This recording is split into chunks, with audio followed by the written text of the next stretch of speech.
Պարոն Պապյան, չխանգարելով, ինձ մի քանի հարց է հետաքրքրում, մշակութային կառույցները մտնում են այդ ցանկի մեջ, թե ոչ, օրինակ Վեսթ սիմֆոնիկ նվագախումբը կամ մի կոմպոզիտոր, որը որ մի երկու, չգիտեմ ինչա գրում։ Երկրորդը, դուք որ ասում եք հասույթի, որ պահից սկսված, եթե ինքը գումարը փոխանցում է, հետո տարեվերջին պետքա շահութահարկ տա, ինչ հաշվարկի արդյունքում է դա տեղի ունենալու, եւ երրորդ հարցը կամ երրորդը դրա շարունակությունն է, երբ որ ֆիզիկական անձը հարկերը բոլոր վճարել է, իր վերջնական արդյունքն է, իր աշխատավարձից կամ իր եկամտից է վճարում, այդ դեպքում ինչ է լինում, որտեղ նա արդեն հարկերը վճարած ֆիզիկական անձ է, եկամտահարկը վճարել է, ունի օգուտ, այդ օգուտի հաշվին ուզում է բարեգործություն անել։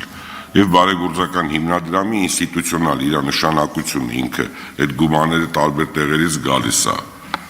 Շնորհակալություն հարցի համար, պարոն Սուքիասյան, ուրեմն այսօր հարկային օրենսգրքի 123-րդ հոդվածը կոչվում է այլ նվազեցումներ, եւ այդ այլ նվազեցումների մեջ բազմաթիվ կետեր կա, եւ մենք ընդամենը 5-րդ մասում ավելացնում ենք 5-ի 1 նոր կետ, որի մասին ես Տիկին Ստեփանյանի հարցին պատասխանատվություն նշեցի,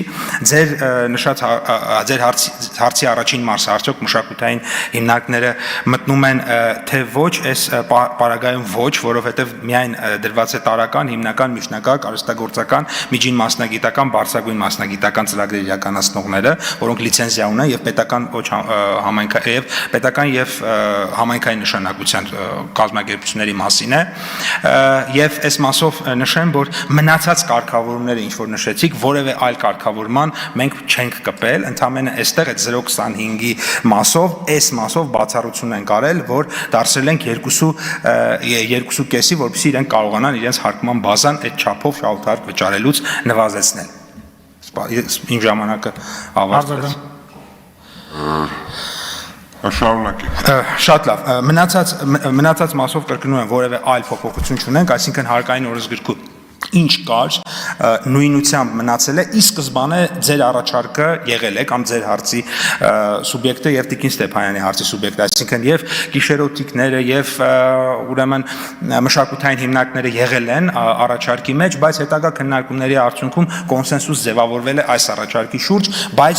ես նաեւ հանձնաժողովում էլ նշեցի, այդ հարցը բարձրացավ, ես ասացի, որ ըստ էության սա մի process է, որ եթե գնա տեսնենք, որ իրականում օկտավետ է, ինքը պիլոտային է, մենք կարող ենք ընդլայնել, այս առումով որոշակի զգուշավորություն ենք ընդամենը ցուցաբերել, հաջորդ փուլերում բնականաբար արդյունքներից կախված կորոշենք ինչ որ ուղղությամբ ինչ վերանայումներ անել։